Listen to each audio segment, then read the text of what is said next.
কিয়ামত দিবসে সব চাইতে কম আযাব যাকে দেওয়া হবে, তার পায়ের নিচে একটা কয়লা রাখা হবে জাহান্নামের, তার মস্তিষ্ক টকবক টকবক করে জ্বলবে, তার মস্তিষ্ক টকবক টকবক করে জ্বলবে। এই ব্যক্তি মনে করবে আমার চাইতে বেশি শাস্তি মনে হয় আল্লাহ তাআলা যত মানুষ সৃষ্টি করেছে আর কাউকে দেয়নি। অথচ আল্লাহ সুবহানাহু ওয়া তাআলা, রাসূল সাল্লাল্লাহু আলাইহি সাল্লাম বলেছেন এর চাইতে নিম্নমানের শাস্তি আর কাউকে দেওয়া হবে না, যার পায়ের নিচে শুধু একটা কয়লা রাখা হবে, তার মস্তিষ্ক টকবক টকবক করে জ্বলবে।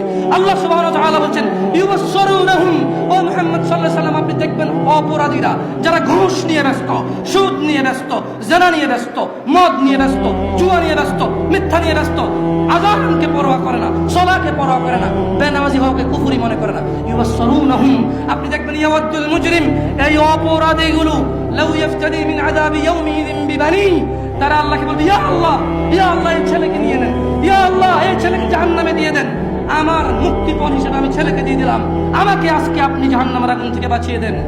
ওয়াসাহিবাতিহি ওয়া আখি, অপরাধী অপরাধ করে মৃত্যুবরণ করিও না মুসলিম। এজন্য আমি বক্তব্যের শুরুতে বলেছিলাম ওয়ালা তামুতুন্না ইল্লা ওয়া আনতুম মুসলিমুন, মুসলমান হওয়া ছাড়া মরিও না, খবরদার মুসলমান হওয়া ছাড়া মরিও না। মুসলমান হওয়া ছাড়া মরলে বড় বিপদ আছে, মুসলমান হওয়া ছাড়া মরলে বড় বিপদ আছে। ইউবাসসিরুনহুম ইয়াওয়াদুল মুজরিমু লাউ ইফতাদি মিন আযাবি ইয়াউমিযিন বিবানি, সেদিন অপরাধী আল্লাহকে মুক্তিপণ হিসেবে দিতে চাইবে তার ছেলেকে, এত আদরের ছেলে যার জন্য এত আয়োজন, যার আকিকায় 10টা গরু জবে হয়, যার জন্মদিনে সিনেমার নায়ক নায়িকা এসে অংশগ্রহণ করে, যার জন্মদিনে কোনো মসজিদ মাদ্রাসায় সে দান করে, যে খুন করে আসলে সে বলে আমার ছেলে নির্দোষ, সবচেয়ে বড় উকিলকে হায়ার করে। এত আদরের ছেলে, যেই ছেলে 7 খুন করলে মাপ, যেই ছেলের জরিমানা দিতে দিতে বাপ কখনো অসন্তুষ্ট হয় না, এই এত আদরের সন্তানকে পরিস্থিতি কি হতে পারে একটু ভাবো। মুসলিম মা নিজের মেয়েকে এভাবে ব্যবহার ছেড়ে দেবেন না। আপনি বাবা, আপনাকে বলছি ভাইয়া, চাচা, যদি খালি অপরাধী হয় মরো, তবে শোনো সূরা মাআরিজে আল্লাহ বলছেন অপরাধী সেদিন তার মুক্তিপণ হিসেবে দিতে চাইবে তার ছেলেকে, ওয়াসাহিবাতিহি ওয়া আখি, তার স্ত্রী, তার ভাইকে, ওয়াফাসিলাতিহি আল্লাতী তুই, তার জ্ঞাতি গোষ্ঠী যারা ওকে আশ্রয় দিত, ওয়ামান ফিল আরদি জামিআ সুম্মা ইউনজি, যখন হবে না আল্লাহ বলবে ছেলে লাগবে না, তুই অপরাধী, তোকে লাগবে। স্ত্রী আর ভাই দিয়ে আল্লাহ বলবে হবে না, তুই অপরাধী, তোকে লাগবে। জ্ঞাতি গোষ্ঠী যারা অন্যায় করলে আশ্রয় দিত, আরে যা বেটা কইরাল আমি আছি, ওই বেটা আমি আছি না, তুই যা। এই লোকগুলা এগুলাকে দিয়ে দিবে, আল্লাহদেরকে নিয়ে যাও, এরা আমাকে আশ্রয় দিত অন্যায় করলে। আল্লাহ বলবে যে না, তোকে লাগবে। বলবে ওমান ফিল আরদি জামিআ, অতঃপর সে বলবে ইয়া আল্লাহ জমিনে, জমিন আর জমিনে যা কিছু আছে, সুম্মা ইউনজি, জমিনটা পুরো এই পৃথিবীতে যা আছে সব নিয়ে নেন, সুম্মা ইউনজি, অতঃপর আমাকে নাজাত দিয়ে দেন। যেই রব আহ্বান করে বলে রাতের 1/3 যখন যে দয়ালু রব আহ্বান করে বলে দিনের অপরাধীরা আসো রবের কাছে ক্ষমা চাও, ক্ষমা করে দেব, সুস্থ হতে চাও চাও,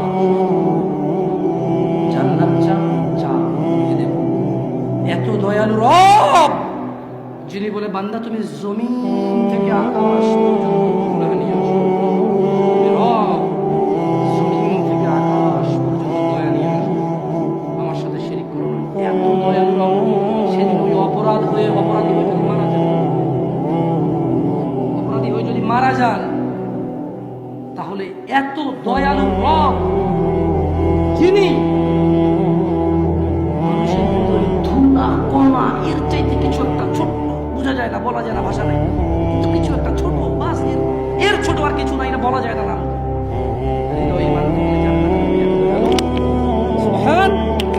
আল্লাহ যিনি এত দয়ালু রব, এই এত দয়ালু রব কি বলবে জানেন?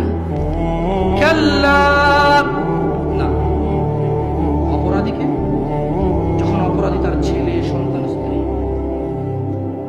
অপরাধী যখন তার ছেলে সন্তান স্ত্রী ভাই দুনিয়ার যা আছে সব দিবে, আল্লাহ বলবে কাল্লা, না, ইন্নাহা লাযা, এটা লেলিহান আগুন, নাযাআতাল লিশাওয়া, যা মানুষের মাথার চামড়া কষে দেবে, তাদউ মান আদবারা ওয়া তাওয়াল্লা, জাহান্নাম অহংকারীকে ডাকবে, সত্য থেকে বিমুখ যে থাকে তাকে ডাকবে। তাদউ মান আদবারা ওয়া তাওয়াল্লা। মা এবং বোন, তোমরা আল্লাহকে ভয় করো। যুবক, জানা থেকে বেঁচে থাকো। যুবক, দিনী বোনের দরকার নাই ফেসবুকে। যুবক, স্কুলের মেয়েদেরকে তোমার দিন শিক্ষা দিতে হবে না। আলেমরা আছে, বক্তব্য দেয়, আলেমরা আছে, বই লেখে, মাদ্রাসা আছে, মসজিদের ইমামরা খুতবা দেয় জুমায়। তুমি শিখানোর দায়িত্ব নেওয়া লাগবে না। যুবক, মা ও বোন, এ কথা ভুল। যাদেরকে বিবাহ করা হারাম তাদের সামনে আসা যায়, এ কথাই সঠিক। দাড়ি টুপি, লম্বা জুব্বা, ঝাড়ফুঁক করে মাথা ব্যথা চলে যায়, বাচ্চা হয় না বাচ্চা হয়ে যায়, এইরকম লোককে দেখা দেওয়া যায়, কথা বলা যায়, এ কথা ভুল। সঠিক হচ্ছে যাকে বিবাহ করা যায় না তাকে দেখা দেওয়া যায়, যাকে বিবাহ করা বৈধ তাকে দেখা দেওয়া হারাম। বুঝাইতে পেরেছি? আল্লাহকে ভয় করবেন। যাই হোক, আমি আমার বক্তব্য শেষ করব। জাযাকুমুল্লাহ খাইর ওয়া আহসানাল জাযা। আল্লাহ তাআলা যারা এখানে নীরব থেকে ওয়াজ শুনেছেন, আল্লাহ তাআলা মানার তৌফিক দান করুন। যারা বিভিন্ন পদে পদোন্নীত এবং বিভিন্ন দায়িত্ব নিয়ে আমাদের সমাজে আমাদের দায়িত্বে আছেন, তাদের সময় কারো মূল্যবান, কারো অধিক মূল্যবান, সবাই যারা যার সময় ব্যয় করেছে, আল্লাহ তাআলা এই সময়ের বিনিময়ে সবাইকে নাজাত দান করুন। আল্লাহ তাআলা এই সময়ের বিনিময়ে আমাদের হৃদয়কে নরম করে দিন। ওয়া আখির দাওয়ানা আলহামদুলিল্লাহি রাব্বিল আলামিন। আসসালামু আলাইকুম।